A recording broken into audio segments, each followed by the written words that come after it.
Bunsis. I'm an accounting professor at Eastern Michigan University, originally from New York. Went to Wharton undergrad, then went to law school at Fordham.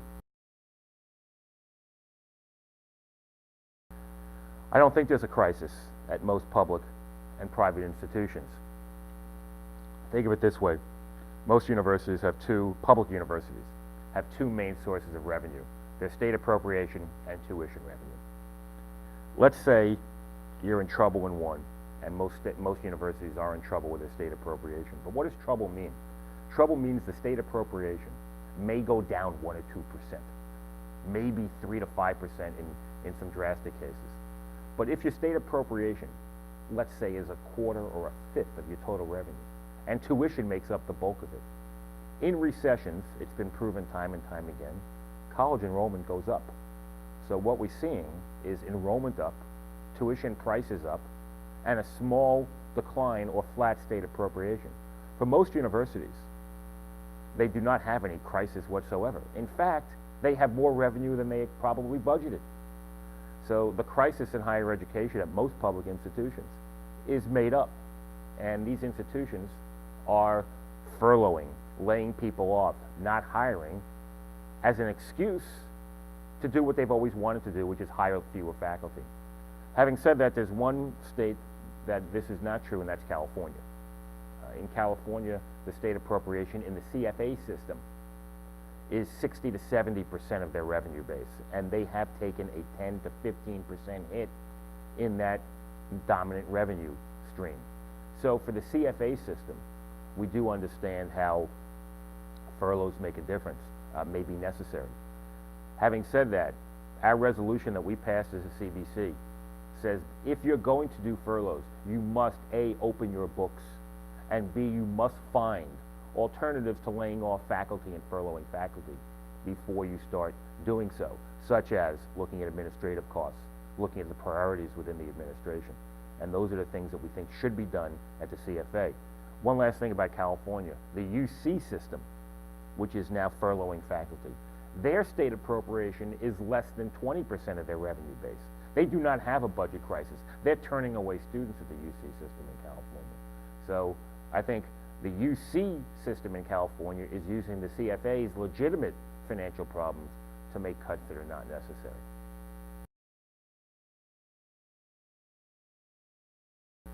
The first response is we must do a financial analysis. You must open up and show us why. And I would urge you, if you do not have the financial wherewithal to do this in your leadership team, talk to us at the National AAUP. We will work with you and analyze the financial information of that institution to see if there's really a problem. But you must implore the administration to open up their books so you can see exactly what the financial situation is. Do not take their word for it. Oh, everyone's having a crisis. Oh, we have a recession. Therefore, we must lay off faculty.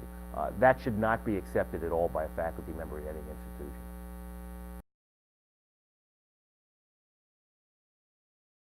As we try to organize around the country, and the AAUP is involved in numerous organizing drives around the country, and we're very excited about the opportunities that we have. This fear we see, is universal. People are afraid. If they sign a card saying they want the AAUP to organize them, that somehow the administration, A, could find out, and B, could penalize them. Well, we need to stress that A, they can't find out, and B, it's illegal to penalize them in any way, shape, or form for signing a union authorization card. Most people have an incredible fear that those things could happen. We need to make clear to people that those things cannot and will not happen. Number two, in terms of what being a member of a union does, it protects you, especially in times like these. The union collectively will be able to do those examinations. An individual faculty member knocking on the door of the provost's office or the CFO's office is not going to get the financial information.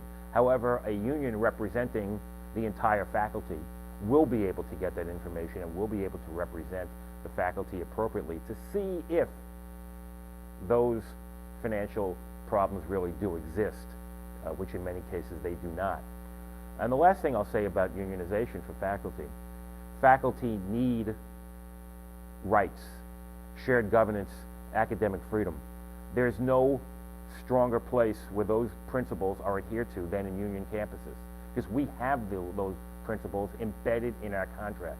AAUP Red Book principles on academic freedom and shared governance are verbatim in many union contracts. Those principles, which we all hold so dearly, are adhered to closely and significantly in union settings, more so than in non-union settings.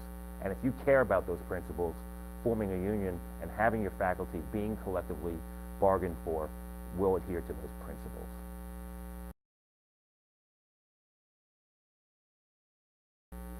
What appeals to me is that the AAUP be the voice for faculty rights. And what are those rights? Those rights are the right to have something to say about your working conditions, the right to have something to say about the curriculum, the right to have something to, the freedom to speak your mind and research and disseminate information in a way that you feel free to do so.